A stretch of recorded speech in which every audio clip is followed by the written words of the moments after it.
শেখ হাসিনার পতনের ৬ মাস পেরিয়ে গেছে। ইতিমধ্যে মন্ত্রণালয় ও প্রতিষ্ঠানকে শক্তিশালী ও যুগোপযোগী করতে সংস্কার সহ বিভিন্ন উদ্যোগ গ্রহণ করেছে অন্তর্বর্তী সরকার। এর মধ্যে বাংলাদেশের তথ্য প্রযুক্তি খাত, বিশেষ করে টেলিযোগাযোগ এবং সফটওয়্যার খাতে ভারতের প্রভাব এবং শেখ পরিবারের আধিপত্য নিয়ে আলোচনা বেশ গম্ভীর হয়েছে। অভিযোগ উঠেছে বাংলাদেশের এই খাত পুরোটাই ভারত ও ফ্যাসিবাদের দোসর শেখ পরিবারের নিয়ন্ত্রণে। জানা গেছে, দেশের ইন্টারনেট ও সামাজিক যোগাযোগের তথ্য এখনও ভারতীয় প্রতিষ্ঠানের সার্ভারে জমা হয়। এর ফলে দেশের সব তথ্য, যা ব্যক্তিগত, ব্যবসায়িক কিংবা জাতীয় নিরাপত্তার সাথে সম্পর্কিত, ভারতীয় সার্ভারগুলোতে চলে যাচ্ছে। বিশেষজ্ঞদের মতে এতে বাংলাদেশের জাতীয় নিরাপত্তা মারাত্মকভাবে হুমকির মুখে পড়েছে। অভিযোগ, ক্ষমতায় আসার পর শেখ হাসিনা সরকার নানা অপকৌশলে খাতটি শেখ পরিবারের ঘনিষ্ঠ ব্যবসায়ী ও সরাসরি ভারতীয় প্রতিষ্ঠানের হাতে তুলে দেয়। তারা এই খাতে বিভিন্ন ব্যবসায়িক স্বার্থের সাথে যুক্ত এবং তাদের এই নিয়ন্ত্রণের মাধ্যমে সরকার গুরুত্বপূর্ণ তথ্য প্রযুক্তি খাতের উপর ভারতের প্রভাবকে শক্তিশালী করেছে। একটি জাতীয় দৈনিকের প্রতিবেদনে বলা হয়, শেখ হাসিনার শাসনের সময় তথ্য প্রযুক্তি খাত ভারতের নিয়ন্ত্রণে ছেড়ে দেওয়ার সুযোগ করে দেয় Bangladesh telecommunication regulatory commission (BTRC). সাবমেরিনের বিকল্প প্রয়োজনের কথা বলে ২০১২ সালে প্রতিষ্ঠা করা হয় ইন্টারন্যাশনাল টেরেস্ট্রিয়াল কেবল (আইটিসি), যা ভারতীয় প্রতিষ্ঠানের মাধ্যমে বাংলাদেশের তথ্য প্রযুক্তি খাতকে নিয়ন্ত্রণের সুযোগ সৃষ্টি করে।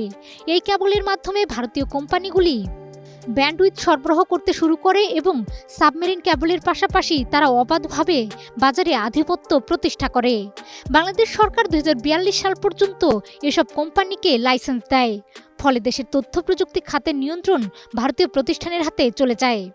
আইটিসি এর মাধ্যমে ভারত থেকে যে ব্যান্ডউইথ আমদানি হচ্ছে তা বিএসসিসিএল বা সাবমেরিন কেবলের তুলনায় অনেক বেশি ব্যয়বহুল।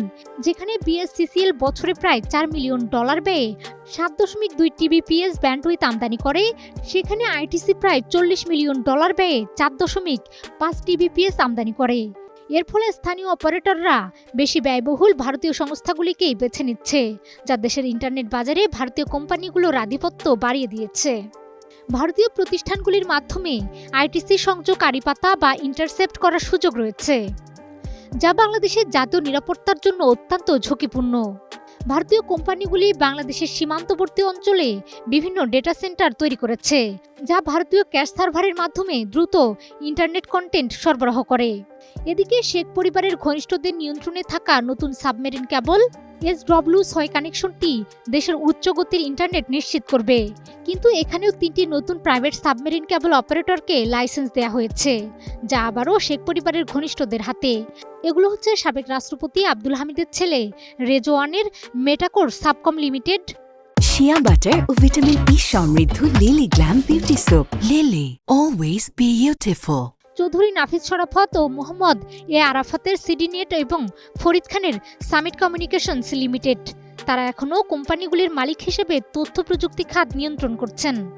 ডাক, টেলিযোগাযোগ ও তথ্য প্রযুক্তি মন্ত্রণালয়ের পলিসি অ্যাডভাইজার ফয়েজ আহমেদ তৈয়ব জানিয়েছেন, তথ্য প্রযুক্তি খাতের ভারতীয় নিয়ন্ত্রণ কমাতে সরকারের পলিসি পরিবর্তনের পদক্ষেপ চলমান রয়েছে। সরকারের লক্ষ্য দেশের ইন্টারনেট অবকাঠামোকে একক নির্ভরতা থেকে মুক্ত করা এবং আইটিসির মাধ্যমে দেওয়া অতিমাত্রায় সুবিধাগুলো ঠিক করার প্রক্রিয়া চলছে। তবে দীর্ঘমেয়াদী পরিকল্পনা হাতে নিয়ে দেশের ইন্টারনেট বাজারকে প্রতিযোগিতামূলক ও সাশ্রয়ী করার চেষ্টা চলছে, যাতে দেশের সার্বভৌমত্ব রক্ষা করা যায়। মাহমুদা বিথি, ২১ টেলিভিশন।